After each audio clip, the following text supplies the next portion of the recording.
Buenos días a todos. Mi nombre es Ángel Antonio Bayod y pertenezco también a la Universidad de Zaragoza, Departamento de Ingeniería Eléctrica. En primer lugar, quiero agradecer a la organización el que me haya invitado a venir a estas charlas, a explicar los aspectos de tecnología de la energía fotovoltaica y el almacenamiento. Y la verdad es que algunas de las cuestiones que iba a tratar al inicio ya han sido muy bien presentadas en la presentación anterior. Entonces, a lo mejor abundo en algún tema, pero incluso alguna presentación, alguna diapositiva era incluso la misma, me permitirá ir un poco más rápido en alguna cosa. Claro, para hablar de tecnología fotovoltaica simplemente he puesto una primera definición para saber de qué estamos hablando. Estamos hablando de que la tecnología fotovoltaica son unos equipos, unos materiales, unos sistemas que nos permiten una producción de energía eléctrica a través directamente de la absorción de la luz. Es decir, sin ningún paso intermedio, ni mecánico, térmico, etcétera, lo cual pues, les da una característica un poco especial. Y, como digo, pues eso, producción de electricidad, por lo tanto, potencia, que es lo mismo que tensión y corriente, ¿verdad? Hay que jugar con las dos cosas. Entonces, yo creo que hoy en día ya resulta obvio, ¿verdad?, las ventajas que tiene, las características, ¿verdad?, que casi todas son ventajosas, la energía solar fotovoltaica. No hay que repetirlas mucho. Hace unos cuantos años yo vengo impartiendo clases de energía fotovoltaica desde el 97 o algo así. La primera vez que se habla de fotovoltaica en nuestra legislación fue en el año 98, con un Real Decreto 28-18 del 98, que, que fue muy famoso por aquel entonces y que además abrió muchas puertas. Desde entonces, pues evidentemente la fotovoltaica en España ha pasado por distintas situaciones, que probablemente sois conocedores perfectamente de ellas. Al principio había que dar algunos datos que probablemente hoy no hagan falta. Y entre medio, a veces lo que ha habido que hacer es desmontar algunos mitos que no eran ciertos en general respecto a las renovables, pero en particular a la fotovoltaica, que muy probablemente hoy tampoco hacen falta. Bueno, simplemente, casi obligado decir que si queremos apostar por la energía solar fotovoltaica como una tecnología más de futuro para incorporar ese mix energético, ¿verdad?, pues es que es una energía limpia, indudablemente limpia en el punto de generación, en el punto de colocación del sistema. No hay ni ruidos, ni emisiones, ni de ningún tipo, en fin, es absolutamente limpia. Es muy fiable, en el sentido de que, bueno, incluso ya sabéis que los fabricantes ahora mismo nos garantizan que al final, dentro de 25 años, un panel fotovoltaico, un módulo fotovoltaico que pones hoy te va a ser capaz de producir al menos el 80% de lo que te da hoy, ¿verdad? Esto es, digamos, las garantías de producto que suelen dar. No significa que dentro de 25 años lo tengas que tirar, todavía te estará dando el 80%, y además, como no hay partes móviles, no hay necesidad de lubricaciones, no hay calentamientos, etcétera, la parte que constituye el propio módulo fotovoltaico es extremadamente fiable, ¿verdad? Podríamos hablar de que hay alguna pérdida de fiabilidad, pues en lo que refiere a la electrónica de potencia, pues evidentemente es un equipo que puede tener una tasa de fallos pues asociada a esa tecnología, estamos hablando del inversor fundamentalmente, o en el caso de sistemas de acumulación con baterías, pues de las propias baterías que, como todos sabéis, tienen una vida útil un poco más limitada. Entonces, una vez que se coloca una instalación, podemos plantearnos el día de mañana, ampliarla si necesitamos más o reducirla si por lo que sea pues necesitamos menos o necesitamos el espacio que antes ocupaba para otras cosas, totalmente modular, relativamente fácil de instalar, un instalador autorizado, pues unos conocimientos de electrotecnia de baja tensión, ¿verdad? Otra cosa es que la conexión a las redes de alta tensión pues exijan un poquitín más, pero lo que es, digamos, por ejemplo, para una instalación de autoconsumo, pues realmente es muy sencillo de instalar, y el mantenimiento es tan bajo como podría ser pues, limitarse a una limpieza periódica de módulos y poco más. Incluso si llueve suficiente, pues hasta eso podríamos evitarlo. Bueno, Aquí os he puesto una instalación que está muy cerquita de aquí, está a muy pocos kilómetros de aquí, que además la suelo poner casi siempre, ¿verdad? Que era la primera instalación de cierta entidad, ¿verdad? Que se conectó en Aragón, una instalación fija, me parece recordar que eran unos 100 kilovatios, y os digo, muy cerca de aquí, para que veáis un poco el aspecto visual, cómo se puede integrar un poco en el entorno, etcétera. Y bueno, como os digo, voy a de forma muy rápida recordar un concepto que ha hecho ya el anterior ponente, simplemente por apuntar en la misma idea. Si intentamos mirar de cara al futuro, y esto lo suelo decir porque a veces tenemos un cierto pesimismo en España con respecto a esta tecnología y otras similares, motivadas fundamentalmente por el desarrollo de la legislación, cómo nos han llevado, digamos, un poco los avatares un poco de esta incertidumbre regulatoria, y cuando no ha sido incierta, sino que ha sido firme, pues como también, ¿no?, a veces nos ha dado una de cal y otra de arena. Pues bueno, simplemente decir que de cara a un futuro, ¿verdad?, cosa que no quita para que hoy en día estemos preocupados, pero de cara a un futuro, pues evidentemente una de las energías en las que hay que pensar por sus características es la energía solar. Aquí tenéis, digamos, el potencial de radiación, que sería el cubo más grande que nos llega a la Tierra, y en pequeñito, a ver si soy capaz de apuntar, este de aquí sería la cantidad de consumo mundial primario, es decir, la suma de toda la energía que consumimos a nivel de... Pues es evidente que la cantidad de energía que nos llega al Sol en una hora, sería suficiente para cubrir todo nuestro consumo actual, lo que nos llega al año. Lo que nos llega en una hora, si fuéramos capaces de hacerlo todo muy bien o utilizarlo todo, con lo cual nos dejaría a oscuras, ¿no?, tampoco sería muy bueno, ¿no? Y producir con ello muy eficientemente electricidad, pues, o energía en general, pues podríamos, digamos, con lo que nos llega en una hora, tener cubierto nuestro consumo. Cosa que no se puede decir, pues, de otras tecnologías, como por ejemplo la nuclear. Si quisiéramos depender solo del uranio, en fin, de nuclear, pues no tendríamos suficiente más que para un año. En fin, ahora como solamente consumimos del orden del 5%, pues con las reservas que tenemos, pues ya pues tenemos para unos 40 años. Pero evidentemente no se puede confiar en eso como opción de futuro, igual que no se puede confiar con el carbón, que aunque sí que hay más, o el gas natural, fundamentalmente el carbón, que aunque hay más, por cada, digamos, átomo de carbono que se utiliza en la combustión del carbón, se genera CO2 o CO y, por lo tanto, 2 de oxígeno. Nos quedaríamos antes sin oxígeno que sin carbón. Por lo tanto, el problema del carbón sería medioambiental, independientemente de económico, ¿no? Bueno, y lo que sí que podemos es hacer uso de estas cosas grandes que tenemos por aquí, que fundamentalmente son el sol y el viento. Tanto es así que yo creo que hoy en día hay una unanimidad de que por la problemática medioambiental, por los costes que conlleva y todas estas razones, pues en un futuro nos vamos a ver en una situación como esta, en donde ahora mismo somos relativamente bastante dependientes del petróleo, del carbón, del gas natural, y esas energías van a ir declinando. Y lo que vamos a tener fundamentalmente son energías renovables. Aquí es una perspectiva, pero vamos, coincidente incluso con, digamos, con sectores que no podemos llamar medioambientalistas o ecologistas, ¿verdad? Y pues una buena parte va a basarse en particular en energía solar fotovoltaica o térmica, allí donde se pueda. Bueno, dicho esto, bueno, alguna referencia adicional voy a hacer, pero dicho esto, pasamos a ver cómo podemos hoy en día aplicar esta tecnología fotovoltaica. Pues, en primer lugar, nos podemos plantear en instalaciones autónomas, totalmente desconectadas de la red, la que nos ha dicho el anterior ponente, que, por suerte, y solo faltaba eso ya, ¿verdad?, no tienen que hacerse cargo de costes del resto del sistema eléctrico, que tienen muchas aplicaciones, ¿verdad? En particular he puesto aquí aplicaciones de bombeo, pero estamos hablando de bombeo autónomo, que tiene, como cualquier instalación autónoma, tiene sus desventajas, en el sentido de que me tengo yo que autogestionar. No soy un mero consumidor, sino que soy un gestor. Si en un momento determinado lo he hecho mal porque he consumido de más, o no he previsto que no va a haber sol, o hay situaciones, digamos, que alteran el desarrollo habitual, pues corro el riesgo de quedarme a oscuras. Claro, la instalación conectada a red tiene unas ventajas adicionales que si en un momento determinado yo lo necesito, no tengo más que conectarme, absorber kilovatios hora, pagaré lo que me digan, pero al menos pues, la aplicación no se parará, ¿verdad? Y luego tenemos, además de esas aplicaciones singulares, en fin, que son, digamos, objeto de, pues, desde las aplicaciones extraterrestres, de satélites, etcétera, o pequeños objetos de bolsillo, etcétera.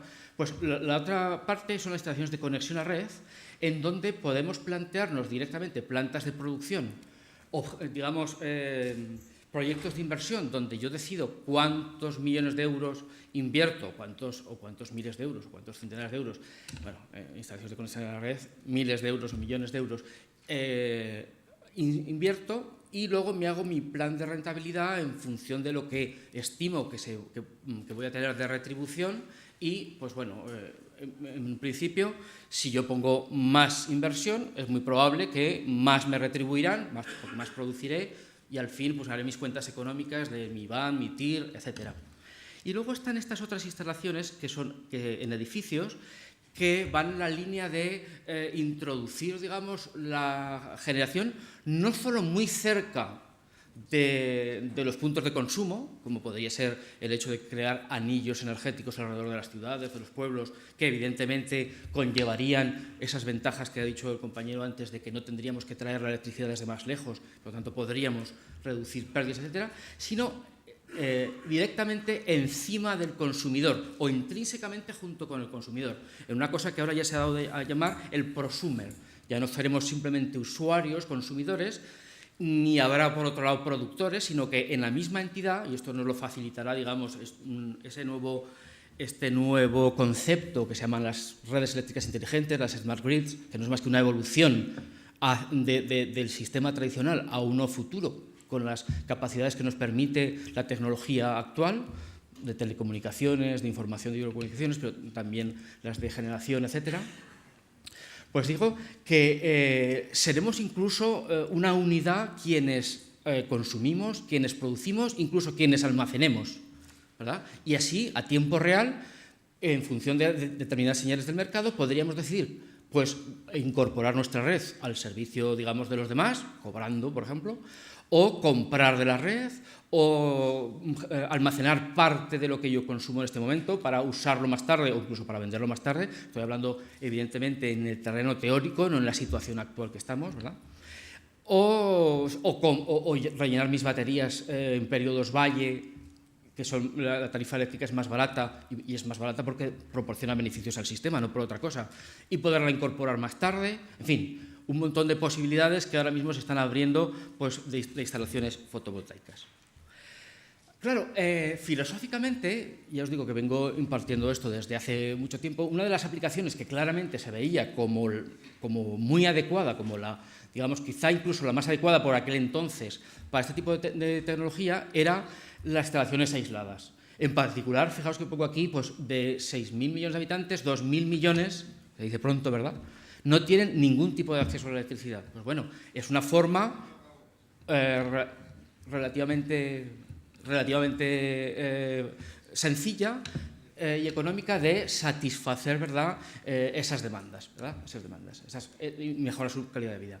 Pero en la práctica, lo que ha movido el mercado ha sido, pues como siempre, el incentivo económico, y por eso hoy en día podemos estar hablando de que conectadas a red son, bueno, esta cifra incluso es un poco antigua, sería todavía el porcentaje aún más importante, ¿verdad? Estaríamos hablando de que el 99% de las instalaciones son ya de conexión a red y tan solo un 1%, o incluso menos, podríamos decir hoy en día, son instalaciones autónomas. Pues bueno, vamos a ir viendo esto, que es lo que nos está permitiendo, ¿verdad?, el desarrollo de la energía fotovoltaica. Entonces, claro, hoy en día aquí somos muy pesimistas con la energía, en general con las renovables, pero la contribución a estas cosas que se dice del déficit tarifario, la moratoria de energías renovables, hacen que hoy en día el sector esté muy descontento, y tienen toda la razón probablemente, incluso con esa alteración de las reglas de juego, ¿verdad?, que se hizo a mitad de partido, por mucho que se diga que no hay retroactividad, pues el hecho de que te limiten o te limitaran en su momento las horas con las que tienes derecho a retribución, con las condiciones que te habían dicho, pues no deja de ser el que te cambian las reglas de juego y te pueden poner en riesgo toda la viabilidad, ¿verdad?, de tu solución. Pero lo que quiero que veáis, simplemente por ver una visión fuera de la realidad española, es lo que está pasando a nivel mundial. A nivel mundial, la energía fotovoltaica está siendo claramente creciente, yo iba a decir imparable, pero claramente creciente. Sí que pienso que imparable, pero al menos bajo cifras, fijaos los niveles de evolución. Por lo tanto, fijaos, respecto de la situación que teníamos hace tan solo unos 10 años, esta tabla pues, son con datos de finales del año pasado, en las cuales pues, realmente los que por aquel entonces estábamos, incluso ya veíamos un movimiento, desde luego ni soñábamos con lo que en relativamente poco tiempo ha pasado. Entonces, estamos hablando de que hoy en día tenemos del orden de 177.000 megavatios instalados en todo el mundo, en potencia, como si fueran 177 grandes centrales nucleares, ¿verdad? Energía, no exactamente. Y en particular, este año se han puesto a nivel mundial 40.000 megavatios. Como referencia, la punta de demanda de España es cuando más consumimos electricidad, es 40.000 megavatios. ¿Verdad? Bueno, estos años por la crisis quizá un poquitín menos, pero 40.000 megavatios es lo que consumimos la vez que más en España de todo el conjunto de la electricidad. Bueno, pues eso es lo que se ha puesto este año 2014 en todo el mundo, con previsiones de que en el 2015 se amplíe. Esta transparencia nos la ha puesto el ponente anterior, simplemente dejar claro pues, bueno, pues lo que ya se ha dicho. Como, por ejemplo, en un país como Alemania, con mucho menos sol, por lo tanto, donde es mucho menos rentable, ¿verdad? Este tipo de instalaciones, pues ya van por los 40.000 megavatios, ellos solos, habiendo puesto en un año 2.000 megavatios, o en países que claramente tienen menos sol, como Reino Unido, han puesto este año 2.400 megavatios. En fin, estamos hablando de que la gente confía, ¿verdad?, en la fotovoltaica. En España, en el año 2014 prácticamente no se incrementó, en el 2015 también se ha incrementado muy poco. De todas las que se están poniendo, un alto porcentaje van sin ninguna ayuda, digamos, a nivel de prima, van directamente a mercado, con lo cual es una tecnología claramente competitiva. Y, bueno, luego destacar otros países donde, evidentemente, que tienen mayores problemas medioambientales y además que tienen allí la producción, etcétera, pues claramente se les está disparando su apuesta por la energía fotovoltaica en particular. Os he querido poner 3 fotos para que veáis, pues, bueno, cosas un poco ya casi en el extremo. Esta no es que sea la mayor del mundo, porque la mayor del mundo es bastante más grande que esta, pero simplemente para que tengáis una referencia, una instalación fotovoltaica en Japón de nada menos que 82 megavatios, pero incluso con terreno ganado al mar, ¿verdad? Hace puestos unos años. Es decir, no estamos hablando de que esto se limite solo a instalaciones pequeñitas, aunque una de las ventajas es que puede utilizarse muy bien, sin economías de escala, prácticamente, bueno, sin casi economías de escala, en instalaciones pequeñitas. O cómo pues, vamos evolucionando la cantidad de fotovoltaica que se puede poner en edificios, desde unos iniciales que teníamos aquí en España, la Biblioteca Pública de Mataró, con unos 50 megavatios, hasta situaciones digamos, que se ponen en los centros comerciales, en las marquesinas de aparcamientos, en fin, la integración en edificios también claramente creciente. Otro ejemplo, y con esto ya dejo los ejemplos así un poco grandiosos, ¿verdad?, de cómo, por ejemplo, en Corea del Sur han hecho 350 kilómetros cubiertos de paneles, de una especie de carril donde además se pueden poner puntos de recarga para vehículo eléctrico. En fin, simplemente que es verdad que en España ahora mismo estamos pasando por una situación extraña, pero no es así lo que está sucediendo a nivel mundial. A modo de, digamos, de conclusión con datos del 2012, fijaos que en algunos países, como es el caso de Italia, ya en el 2012 el 7% de todo su consumo eléctrico venía del sol. El 7% de todo el consumo actual vino del sol. Luego, no es una cosa anecdótica. En España estamos hablando de que alrededor de, hoy en día, el 3% de todo lo que consumimos viene del sol. Por lo tanto, pues, es verdad que hace 15 años, 20 años era casi una anécdota, que casi era un lujo, casi era una situación digamos, claramente fuera de la tendencia normal, pero hoy ya estamos hablando de cifras, bueno, pues todavía son modestas, puede que sean modestas, pero significativas. Ya aparece ese 7%, el 2,6% a nivel de Unión Europea. Y otra cosa que me parece también importante resaltar, aquí, digamos, en las barras son los mismos datos de antes. ¿Qué porcentaje de todo el consumo eléctrico ha venido de algún país, en concreto del sol? Es lo mismo.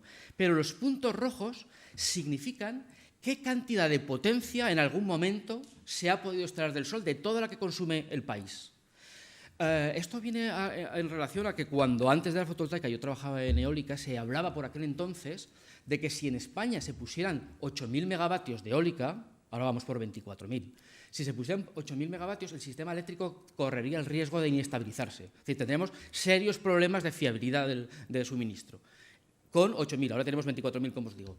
Bueno, pues si extrapolamos esto, fijaos que en Alemania, en algún momento, un país industrializado como Alemania, con un alto consumo eléctrico, en algún momento el 45% de la energía ha venido del sol y no les ha pasado nada, ¿verdad? En España, en algún momento, el 17% de la energía ha venido del sol.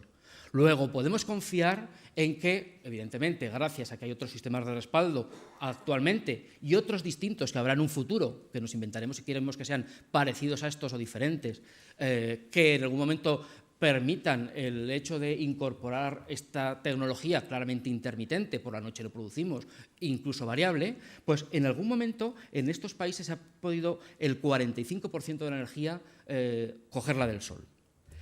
Bueno, esto era un preámbulo en la misma línea de lo que ha hecho el compañero anterior, simplemente para quitarnos un poco el complejo de que la energía fotovoltaica pues, es una cosa residual o pequeña o que tiene muchos costes o cualquier cosa por las que ahora mismo el sector está pasando en España. Ampliando un poco miras y vamos ya directamente a hablar de la tecnología. Es muy probable que la tecnología hoy en día todos la conozcáis, por lo tanto no voy a aportar mucho y de hecho las nuevas cosas emergentes pues es casi demasiado atrevido hablar mucho de ellas, porque no sabemos lo que puede pasar con ellas.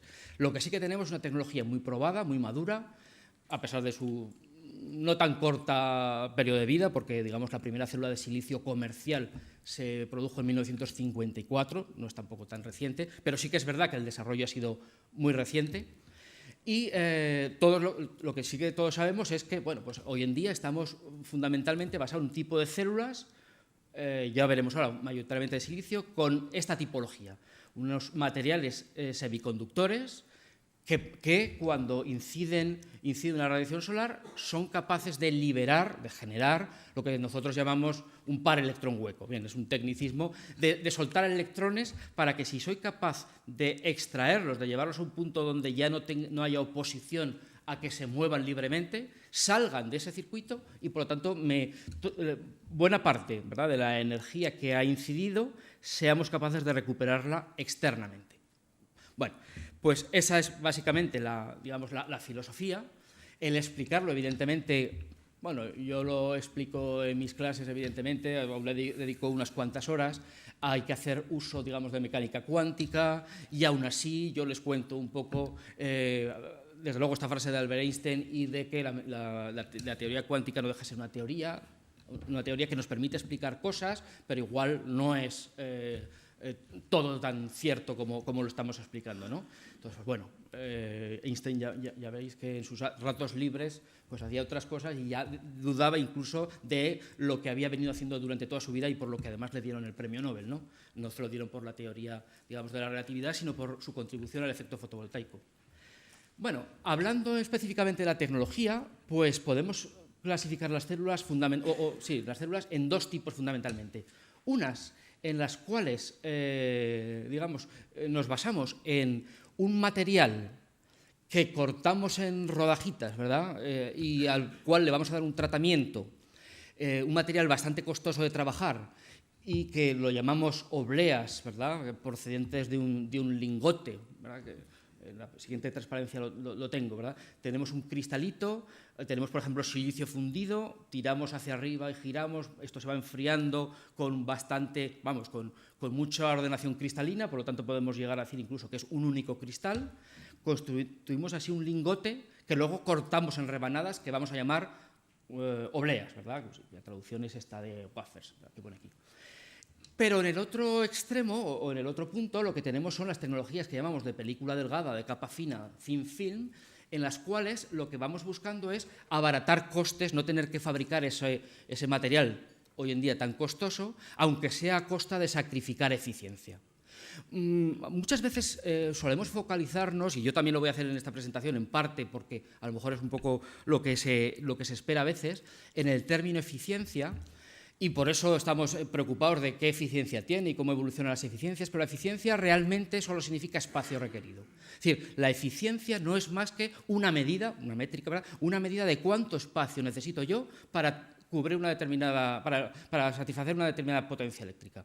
Por lo tanto, bueno, pues el tener un material con la mitad de eficiencia, lo único que significa es que necesitaré el doble de espacio para colocar los paneles, no mucho más, no cosas mucho más. Claro, el poner el doble espacio a lo mejor me obliga también a poner más estructuras que encarecen el coste, etcétera. Pero no es más allá, ni nada menos, ¿verdad?, ni nada más ni nada menos que una medida de cuánto espacio necesito. Pues bueno, como os decía, las capas finas necesitan más espacio porque sacrifican, digamos, la eficiencia en función de costes, ¿verdad?, en función de costes. Tiene algunas otras particularidades que podríamos comentar, pero que, bueno, básicamente podremos reducir así de forma simplista en eso. Las que digamos se basan en estas obleas, pues son lo suficientemente gordas como para poder manipularse, para poderse coger con la mano, aunque evidentemente son tan frágiles, es un cristalito muy delgado y relativamente esbelto, que enseguida se nos rompería. Cualquier flexión, la propia del viento, una caída de un objeto, digamos de un granizo, lo romperían. Y por lo tanto hay que generalmente cubrir con algún material que le dé resistencia eléctrica y que lo proteja. Pero las capas finas son tan sumamente delgadas que simplemente es una deposición, podemos entender que es una deposición que, claro, necesitan lo que llamamos un sustrato. Necesitan algo barato donde colocarlas. Es un poco la filosofía. Tened en cuenta que estas tecnologías de capa fina suelen tener espesores del orden de unos 100 y pico, 200, 300, cada vez vamos disminuyendo micras de espesor, es decir, algo más o menos que como un cabello humano, un poco más, mientras que las de capa fina, que luego veremos, son muchísimo más delgadas, del orden de 5 micras, es decir, casi 100 veces más delgadas. Claro, eso significa que con muy poquito material puedo constituir una célula fotovoltaica, luego el coste es claramente inferior, además del proceso de fabricación que en principio podría abaratarlo. Dentro de estas de obleas hablamos de que fundamentalmente hoy en día el mercado está dominado por el silicio. Si me hubierais preguntado hace 8 años, 7 años, las perspectivas no eran tan prosilicio, ¿verdad?, porque pensábamos que la capa fina se iba a desarrollar mejor. Pero como cayó tan fuertemente el precio del silicio, prácticamente seguimos hablando de que casi todo lo que ponemos es silicio, bien sea con un único cristal monocristalino o bien policristalino, multicristalino, ¿verdad?, en el cual ya no es un único cristal, sino que lo que hacemos es un montón de cristalitos, pero fabricándolos de una forma tan sencilla como vertiendo, ¿verdad?, silicio fundido en un crisol y dejando que se seque. Claro, se seca a su propio albedrío, ¿verdad?, y entonces no se crea un cristal, sino que se crean muchos. Bueno, evidentemente la versión de un único cristal es más eficiente porque no hay fronteras entre grano donde se puedan perder electrones, hablando de forma simple. Incluso se puede mejorar combinando las dos cosas, como en la tecnología que se llama HIT, en la cual, además de tener, digamos, la base, digamos, de material cristalino, ponemos unas pequeñas capitas de silicio amorfo, ¿verdad?, de silicio de capa fina, que le incrementan todavía más la eficiencia e incluso le mejoran el comportamiento con la temperatura, entonces elevando las tensiones, etcétera. Bueno. En particular, para cristalino, se suele hablar de eficiencias récord de laboratorio, donde los fabricantes o los laboratorios, ¿verdad?, las universidades, fabrican células muy chiquitinas, muy bien hechas, con mucho esmero, tiran muchas por el camino y se plantean solo, pues como en las carreras, ¿verdad?, el coche más rápido, en fin, pruebas absolutamente no comerciales, sino, bueno, para ver hasta dónde soy capaz de llegar. Y entonces, pues se puede llegar hasta el 25,6 de eficiencia para el monocristalino y 20 para el microcristalino, multicristalino. Y en módulos donde ya aparecen más pérdidas porque tengo que conectar varias células entre sí, porque tengo que hacer esas conexiones con otros elementos, tengo que perder un poco de sitio para ponerlas juntas, etcétera, pues las eficiencias récord son del 20 y del 18% respectivamente. Cada vez, no sé si se ve muy claro, cada vez lo que hacemos es que las obleas son más delgaditas y por lo tanto con el mismo esfuerzo de producción del lingote, que es una parte fundamental de coste, saco más células, por lo tanto abarato. Aquí podéis ver un poco, intuir al menos cómo estamos reduciendo el espesor de las obleas para intentar sacar células cada vez más económicas. Entonces, ahí nos vamos a, digamos, a mover. Fijaos que lo que pongo aquí es bastante importante.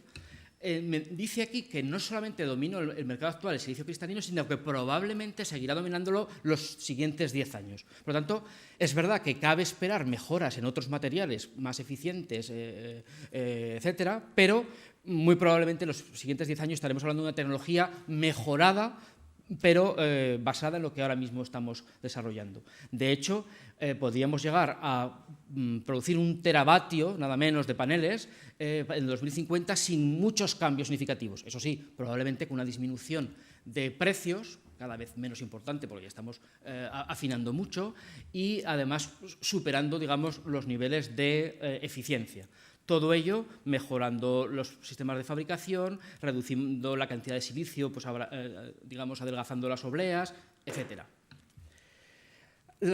Otras tecnologías de obleas, como el arsenuro de galio, pues no son de aplicación para nosotros porque, aunque sí que dan mucha eficiencia, pues son muy costosas y por eso se acaban dedicándose en aplicaciones donde el coste es un poco secundario, como pueden ser aplicaciones extraterrestres. Este es, por ejemplo, el Mars Rover, el vehículo que se movía por Marte, que utiliza arsenuro de galio. Y luego, hace unos años, incluso aquí en Hualca había una instalación, están otro tipo de filosofía, que son las células multiunión, en las cuales sí que voy a buscar una célula muy, muy buena, aunque sea muy cara, pero incluso para aumentar la eficiencia, poniendo de forma apilada, formando un tándem, un stack, materiales distintos, con objeto de que lo que se le escape a una de las células lo pueda pillar la segunda y lo que no lo pueda pillar la tercera. Fijaos, nuestros ojos también son capaces de ver una radiación y no las otras. Pues a las células le pasa lo mismo. Son capaces de convertir bien en electricidad una radiación procedente del Sol. Esto que aparece aquí en gris es el espectro del Sol. Nuestros ojos precisamente ven en esta zona, que es donde más energía nos viene del Sol, ¿verdad? Bueno, pues hay células que ven muy bien aquí, otras que ven un poco mejor aquí y otras que ven mejor aquí. Apilándolas, lo que hago es coger la energía de las tres y, por lo tanto, aumentar la eficiencia. No se me escapa nada del Sol que me llega, nada del Sol que me lleva. Eso hace que, por ejemplo, esto es una transparencia similar, que llegamos a tener, digamos, pues con materiales diferentes, cubierto buena parte, digamos, del espectro solar. Perdón, que voy otra vez para atrás. Claro, el problema es que estas células son tan pequeñitas, están tan bien hechas, que son carísimas, son tan pequeñitas que lo que hacemos es poner un sistema que concentre la luz, bien mediante unas lentes tipo Fresnel o bien mediante espejos, y el área de captación sea muy grande, pero el área, digamos, de célula, lo que me cuesta mucho dinero, sea muy pequeñito. Estos se llaman sistemas de concentración fotovoltaica, que también hace unos cuantos años, cuando la fotovoltaica, digamos, de silicio todavía era cara, etcétera, pues parecía que podría ser una cosa de futuro y que hoy en día, pues ya pongo aquí que no está muy claro que puedan competir. De momento están, digamos, fuera del mercado, ¿vale? Bien, me salto esto. Entramos en las tecnologías de capa fina, que tienen unas características, como os he dicho, en principio de que son muy delgaditas, por lo tanto muy poco material, sacrificando, ¿verdad?, eficiencia, pero en principio abaratando coste. De hecho, en los momentos previos a la bajada, digamos, más significativa del silicio, teníamos un material en particular, que era el telururo de cadmio, con una empresa americana que era Fersolar, que tiró por los suelos los precios de los módulos y probablemente gracias a ellos, pues los demás le han ido siguiendo. Probablemente gracias a ellos, pero a lo mejor no solo gracias a ellos, ¿no? Entonces, dentro de eso tenemos como comerciales fundamentalmente estas tres: el silicio amorfo, el telururo de cadmio y el diselenuro de cobre indio, que muy brevemente os describo. No sé cómo voy de tiempo, muy mal de tiempo. El silicio amorfo de por sí, al ser amorfo, no tendría por qué tener ni propiedades, digamos, fotovoltaicas. Pero, milagrosamente, añadiendo, digamos, hidrógeno, logro eficiencias muy moderadas, pero bastante, digamos, posibles para aplicaciones normales.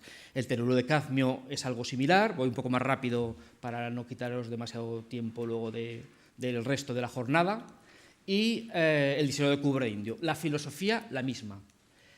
Aquí tenéis un poco, os he puesto para que lo miréis con detalle, cómo han ido evolucionando las eficiencias. Estamos ahora mismo en récords de eficiencia para esas multineón de 45%, 44 y pico por ciento para ser más exactos, ¿verdad? Ahí pone 44,0, pero lo último es 44,6. Bueno, progresivamente va aumentando la eficiencia.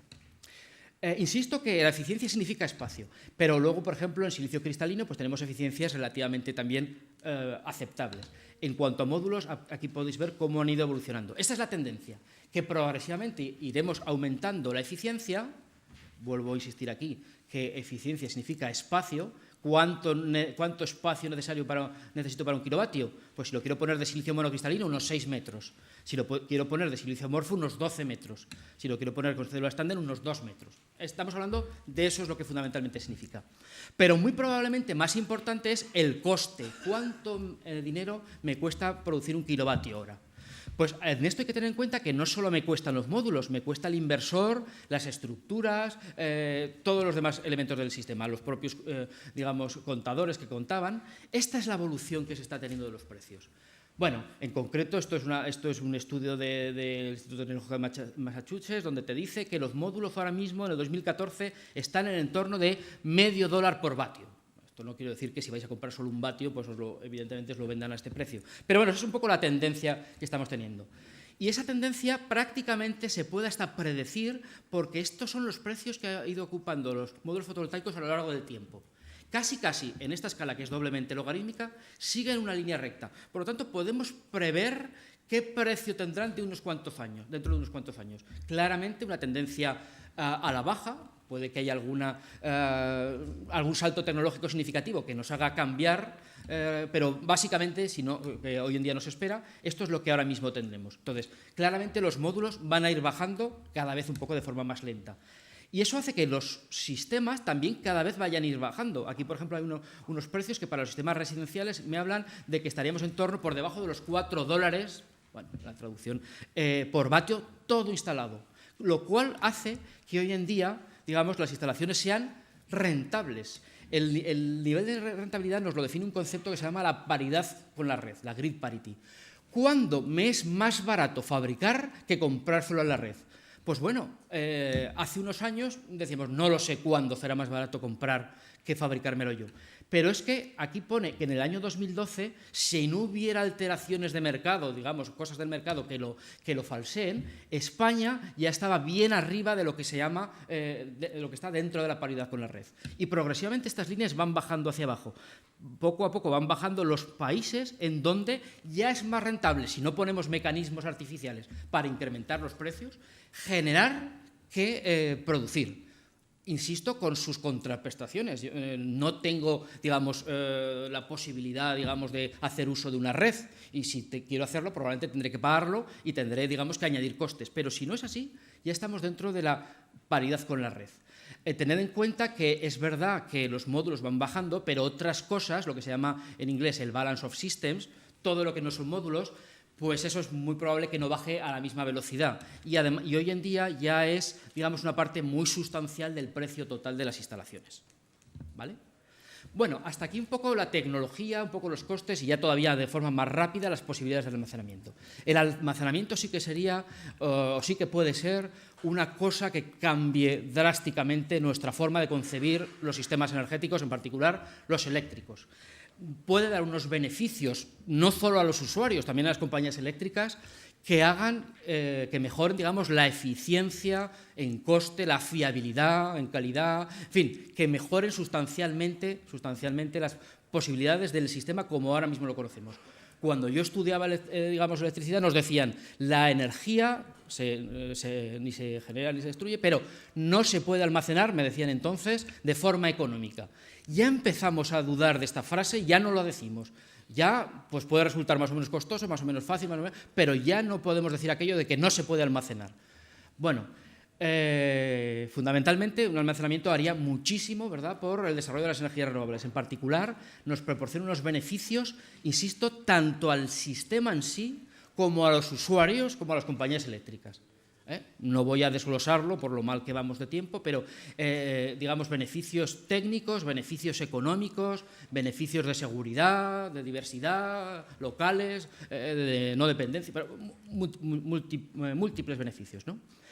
Y claro, la verdad es que no hay un único sistema de almacenamiento. Una clasificación podría ser, oye, cosas que almacenan mecánicamente. Vosotros de aquí tenéis muchísima experiencia en cómo, digamos, se puede almacenar energía, pues bombeando agua, MGH, a un depósito elevado y luego podré sacarlo. O sistemas, digamos, un poco que hay pocas experiencias, aunque antiguas, de sistemas de aire comprimido, algo más moderno, lo que se llaman volantes de inercia. Está luego esta parte que probablemente sea la de más de interés en este momento para nosotros, no tanto para, digamos, el sistema en sí, como son las electroquímicas, las baterías que nosotros conocemos, pero que no solamente existen las de plomo ácido, existen, como sabéis, las de níquel-cadmio, las de ion-litio, a lo mejor no conocéis tanto las baterías de sodio-azufre, las baterías de flujo, el almacenamiento en hidrógeno, todas ellas con sus características, algunas más favorables y otras un poco menos. Y luego otras posibilidades como los superconductores, los sistemas magnéticos, los supercondensadores, los sistemas magnéticos superconductores y los sistemas de almacenamiento de calor y frío. Cada una de ellas tiene sus características y por lo tanto servirá para una aplicación y a lo mejor no sirve para las otras. Cada una de ellas nos permitirá una cantidad de energía y potencia, en lo que llamaremos capacidad, tendrán un peso y un volumen que la limitará para algunas aplicaciones, por ejemplo para coches, pero a lo mejor no para otras, tendrán una eficiencia, una cantidad de vida útil que tendremos que reemplazar, unos límites de trabajo de temperatura, una fiabilidad, cada una de ellas unas características. Simplemente aquí, si queréis, en esta imagen tenemos un volante de inercia y aquí tenemos pues, un sistema de almacenamiento de sales para sistemas solares de concentración térmica, ¿verdad? Bueno, pues con todo eso y muy rápidamente pues podremos plantearnos desde aplicaciones de alta potencia hasta aplicaciones de alta energía. Aplicaciones para los sistemas de transmisión, para mejorar la calidad, para mejorar digamos, el balance entre consumo y generación. Cada digamos, sistema de almacenamiento tiene sus posibilidades. Probablemente nosotros estamos ahora hablando de sistemas industriales y comerciales donde pues, nos estamos limitando pues, a superconductores, a supercondensadores, digamos, también podríamos dejarlo no tan dentro de las aplicaciones que ahora mismo me interesan, baterías, etc. Bueno, en cuanto, fijaos que las baterías se vienen aprovechando desde hace años. Aquí tenemos una batería grande de níquel-cadmio en Alaska de unos 40 megavatios, ¿verdad? En fin, no es una cosa moderna. En cuanto a las baterías o los sistemas de almacenamiento para aplicaciones solares, pues fijaos que además de las sales fundidas que os decía antes, hoy en día hay hay esta cantidad, digamos, unos 61 megavatios ya conectados en las redes, con perspectivas, según estos datos, de ampliarlos pues, a esta cantidad de aquí, pues que lo duplica. Dentro de eso, hoy en día tenemos aplicaciones que utilizan ion-litio, otras que utilizan unas baterías de azufre-sodio bastante económicas, con el problema de que trabajar a 300 grados, de níquel-cadmio, de plomo, en fin. En particular, de las baterías, como todo, podemos clasificarlas en función de lo que, de lo que nos aportan. Y cada una tiene unas ventajas y unos inconvenientes. Hay que decir que las baterías de ion-litio no son un tipo de batería, sino que son una familia de baterías. Y entonces, algunas son muy caras y algunas no tanto. Algunas tienen mucha densidad energética y algunas no tanto. Por ejemplo, Tesla para los vehículos pues apuesta por este tipo de aquí, ¿verdad? Las NCA. Pero, por ejemplo, para aplicaciones a lo mejor domésticas, bueno, y ahora mismo está desarrollando también domésticas, ¿verdad? Pero a lo mejor sería más probable que nos vayamos a este tipo de tecnologías de fosfatos con hierro, ¿verdad? Estoy acabando ya. Entonces, simplemente os dejo para que lo contrastéis, ¿verdad? Simplemente algunas características en cuanto a eficiencias, en cuanto a costes y como conclusión general, que sepáis que las previsiones es que los costes de las baterías pase algo similar a lo que pasó en su momento con la fotovoltaica y antes incluso con la eólica, y es que vayan disminuyendo los precios. Es más, se espera que para el 2020 hayan caído un 65%, abriendo, por tanto, nuevas aplicaciones. Y eso hace que el mercado de almacenamiento, asociado a la energía solar, claramente vaya creciendo en todas las aplicaciones. Esto es en las domésticas y esto es en general. Luego, como conclusión, es muy probable que cada vez dependamos más, en mayor porcentaje, aunque tengamos todavía que ser modestos, de las energías solares. Es muy probable que el almacenamiento a un no tan corto plazo esté aquí para apoyarnos y para ayudarnos. En la medida, digamos, que lo consiga, sería una revolución drástica de los sistemas eléctricos, y que ya existe otro sistema energético posible, ¿verdad?, en el que el autoconsumo, la generación distribuida sean las predominantes, ¿verdad? Bueno, un poco aceleradamente, y aún así me parece que he consumido todo el tiempo que tenía y más, es lo que os quería contar. Pues muchas gracias por vuestra atención.